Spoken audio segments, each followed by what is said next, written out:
14 тамыз күні болған жағдайға қатысты тексеріс не көрсетті және алдағы уақытта осындай жағдайлардың алдын алу үшін қандай шаралар қабылдап жатсыздар? Құрметті Олжас Абайұлы, еліміздің оңтүстік аймағында электр энергиясының тапшылығын ескере отырып, ең бірінші министрлік жаңа генерация объектілерін кезең-кезеңмен іске қосуды жалғастыруда.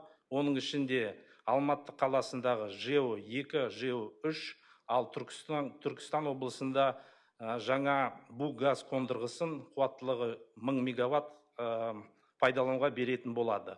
Сонымен қатар, оңтүстік аймағының желілерінің сенімділігін арттыру үшін Шу Жамбыл Шымкент қуаттылығы 500 киловольт электр желісін құрылысы жалғасуда. Аяқтау мерзімі 2-тоқсан-27 жылы, қазіргі таңда орындалуы 50%-ға жуық. Бұдан басқа, сіздің тапсырмаңыз бойынша мемлекеттік комиссия құрылды.